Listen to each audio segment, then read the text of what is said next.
Hello friends, welcome again to your YouTube channel English family 87। So देखो ਆਪਾਂ कर रहे सी BA ਸਮੈਸਟਰ 3 BA ਸਮੈਸਟਰ 3 ਦਾ ਜਿਹੜਾ ਆਪਾਂ ਲੈਸਨ ਕਰ ਰਹੇ ਸੀ towards creating poverty free world. ਉਸ ਦਾ ਫਸਟ ਲੌਂਗ ਕੁਐਸਚਨ ਆਪਾਂ ਕੀਤਾ ਸੀ ਤੇ ਅੱਜ ਆਪਾਂ ਕਰਾਂਗੇ ਉਸ ਦਾ second long question. Why and how did the author set up Grameen bank. ਜਿਹੜਾ ਆਥਰ ਹੈ ਉਸਨੇ ਕਿਵੇਂ ਅਤੇ ਕਿਉਂ ਜਿਹੜੀ ਗ੍ਰਾਮੀਣ ਬੈਂਕ ਹੈ ਉਹ ਬਣਾਈ ਸੀਗੀ। ਸੋ ਦੇਖੋ ਸਟਾਰਟ ਕਰਦੇ ਹਾਂ। The author says that at the time of the famine. ਜਿਹੜਾ ਆਥਰ ਹੈ ਉਹ ਦੱਸਦਾ ਹੈ ਕਿ ਜਦੋਂ ਫੈਮਿਨ ਮਤਲਬ ਅਕਾਲ, ਜਦੋਂ ਅਕਾਲ ਪੈ ਗਿਆ ਸੀ ਇਨ ਬੰਗਲਾਦੇਸ਼ ਦੇ ਵਿੱਚ ਜਦੋਂ ਅਕਾਲ ਪੈ ਗਿਆ ਸੀ, he lost his faith in economics theories. ਤਾਂ ਉਸ ਵਕਤ ਕਹਿੰਦਾ ਉਸ ਦੀਆਂ ਜਿਹੜੀਆਂ ਇਕਨੋਮਿਕਸ ਥਿਓਰੀਆਂ ਦੇ ਉੱਪਰੋਂ, ਇਕਨੋਮਿਕਸ ਦੀਆਂ ਜਿਹੜੀਆਂ ਥਿਓਰੀਆਂ ਨੇ ਉਹਨਾਂ ਦੇ ਉੱਪਰ ਵਿਸ਼ਵਾਸ ਉੱਠ ਗਿਆ ਸੀ। ਇਕਨੋਮਿਕਸ ਥਿਓਰੀਆਂ ਹੁੰਦੀਆਂ ਨੇ ਜਿਸ ਤਰ੍ਹਾਂ ਕਿ ਮਤਲਬ ਰੁਜ਼ਗਾਰ ਦੇ ਲਈ ਕਿਸੇ ਨੂੰ ਥਿਓਰੀ ਦੇਣਾ ਵੀ ਕਿਸ ਤਰ੍ਹਾਂ ਆਪਾਂ ਰੁਜ਼ਗਾਰ ਪ੍ਰਾਪਤ ਕਰ ਸਕਦੇ ਹਾਂ। ਅਤੇ ਉਹ ਅਕਾਲ ਦੇਖ ਕੇ ਰਾਈਟਰ ਦਾ ਜਿਹੜਾ ਬਿਲਕੁਲ ਵਿਸ਼ਵਾਸ ਉੱਠ ਗਿਆ ਸੀ ਇਕਨੋਮਿਕਸ ਦੀਆਂ ਥਿਓਰੀਆਂ 'ਚੋਂ। he felt that there was a big gap between the reality of the poor and hungry people and the economics theories। ਤਾਂ ਉਸ ਨੂੰ ਲੱਗਦਾ ਸੀ ਕਿ ਇਕਨੋਮਿਕਸ ਦੀਆਂ ਥਿਓਰੀਆਂ ਅਤੇ ਗਰੀਬ ਅਤੇ ਭੁੱਖੇ ਲੋਕਾਂ ਦੇ ਵਿਚਕਾਰ ਆਪਸ ਦੇ ਵਿੱਚ ਬਹੁਤ ਵੱਡਾ ਗੈਪ ਹੈ, ਕੋਈ ਮਤਲਬ ਥਿਓਰੀਆਂ ਕੰਮ ਨਹੀਂ ਆਉਂਦੀਆਂ। he went to meet the people in the village ਜੋਬੜਾ। ਉਹ ਜੋਬੜਾ ਨਾਂ ਦੇ ਇੱਕ ਪਿੰਡ ਦੇ ਵਿੱਚ ਲੋਕਾਂ ਨੂੰ ਮਿਲਣ ਦੇ ਲਈ ਗਿਆ ਬੰਗਲਾਦੇਸ਼ ਦੇ ਵਿੱਚ। he was shocked ਇੱਥੇ ਟੀ ਦੀ ਜਗ੍ਹਾ 'ਤੇ ਡੀ ਕਰ ਲਓ। he was shocked to see that the villagers were not able to raise even a small amount of money to start their work।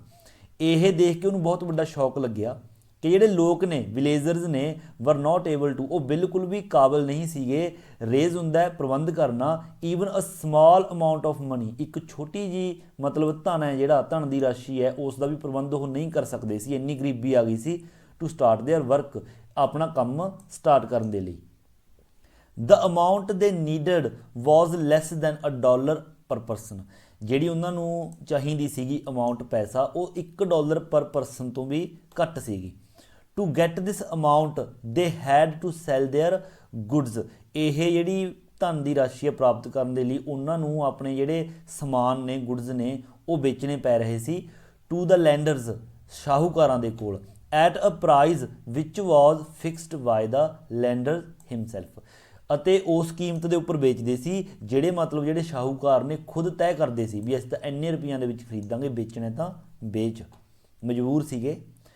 The author made a list of the needy. ਜਿਹੜਾ author ਹੈ ਉਸਨੇ ਬਹੁਤ ਹੀ ਜ਼ਰੂਰਤਮੰਦ ਲੋਕਾਂ ਦੀ ਇੱਕ list ਤਿਆਰ ਕੀਤੀ। And calculated that 42 persons, ਅਤੇ ਉਸਨੇ ਅਨੁਮਾਨ ਲਗਾਇਆ ਕਿ ਜਿਹੜੇ 42 ਲੋਕ ਨੇ ਨੀਡਡ ਟੋਟਲ $27, ਉਹਨਾਂ ਨੂੰ ਟੋਟਲ 27 ਜਿਹੜੇ ਡਾਲਰ ਨੇ ਉਹਨਾਂ ਦੀ ਜ਼ਰੂਰਤ ਹੈ ਐਜ਼ ਵਰਕਿੰਗ ਕੈਪੀਟਲ, ਇੱਕ ਆਪਣਾ ਕੰਮ ਸ਼ੁਰੂ ਕਰਨ ਦੇ ਲਈ। This amount was too small for a layman. ਇੱਕ ਆਮ ਆਦਮੀ ਦੇ ਲਈ ਜਿਹੜੀ ਇਹ ਰਕਮ ਹੈ ਬਹੁਤ ਘੱਟ ਲੱਗਦੀ ਸੀ। ਬਟ ਫਾਰ ਦੋਜ਼ 42 ਪੀਪਲ, ਪਰ ਉਹਨਾਂ 42 ਲੋਕਾਂ ਦੇ ਲਈ ਦ ਅਮਾਊਂਟ ਵਾਜ਼ ਟੂ ਮਚ, ਇਹ ਜਿਹੜੀ ਰਕਮ ਹੈ ਬਹੁਤ ਜ਼ਿਆਦਾ ਸੀਗੀ ਮਤਲਬ ਉਹਨਾਂ ਦਾ ਕੰਮ ਸ਼ੁਰੂ ਕਰਨ ਦੇ ਲਈ। ਦ ਬੈਂਕਸ ਵਰ ਨਾਟ ਰੈਡੀ ਟੂ ਗਿਵ ਲੋਨਸ। ਜਿਹੜੇ ਬੈਂਕ ਨੇ ਉਹ ਕਰਜ਼ਾ ਦੇਣ ਦੇ ਲਈ ਬਿਲਕੁਲ ਵੀ ਤਿਆਰ ਨਹੀਂ ਸੀਗੇ। The bank manager told the author. ਜਿਹੜਾ ਬੈਂਕ ਮੈਨੇਜਰ ਹੈ ਉਸਨੇ ਕਿਹਾ, ਦੱਸਿਆ ਆਪਣੇ ਆਥਰ ਨੂੰ that they could not give loans to the poor people. ਕਹਿੰਦਾ ਕਿ ਉਹ ਇਹਨਾਂ ਗਰੀਬ ਲੋਕਾਂ ਨੂੰ ਜਿਹੜਾ ਲੋਨ ਹੈ ਉਹ ਨਹੀਂ ਦੇ ਸਕਦਾ। ਬਿਕੋਜ਼ ਦੇ ਵਰ ਨਾਟ ਕ੍ਰੈਡਿਟ ਵਰਥੀ, ਕਿਉਂਕਿ ਕਹਿੰਦਾ ਇਹ ਭਰੋਸੇਯੋਗ ਨਹੀਂ ਹੈਗੇ ਕਿ ਇਹਨਾਂ ਦੇ ਪੈਸੇ ਵਾਪਸ ਕਰਨਗੇ ਜਾਂ ਨਹੀਂ। Finally he lend the money to the people. ਅਤੇ ਫਾਈਨਲੀ ਕੀ ਹੈ ਉਸਨੇ ਲੋਕਾਂ ਨੂੰ ਕਰਜ਼ਾ ਜਿਹੜਾ ਉਹ ਦੇ ਦਿੱਤਾ ਆਥਰ ਦੇ ਕਹਿਣ 'ਤੇ। ਪੀਪਲ ਵਰ ਵੈਰੀ ਹੈਪੀ, ਲੋਕ ਜਿਹੜੇ ਬਹੁਤ ਮਤਲਬ ਖੁਸ਼ ਦਿਖਾਈ ਦੇ ਰਹੇ ਸੀਗੇ।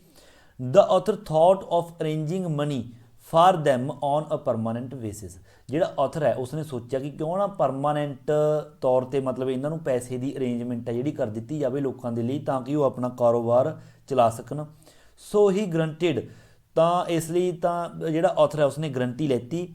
Guaranteed loans to the poor, ਤਾਂ ਗਰੀਬ ਲੋਕਾਂ ਦੀ ਜਿਹੜੀ ਕਰਜ਼ਾ ਸੀਗਾ ਉਸ ਦੀ ਗਰੰਟੀ ਉਸਨੇ ਖੁਦ ਲਈ ਬੈਂਕ ਕੋਲੋਂ ਵੀ ਮੈਂ ਗਰੰਟੀ ਲੈਣਾ ਇਹਨਾਂ ਦੇ ਕਰਜ਼ਾ ਵਾਪਸ ਕਰਨ ਦੀ।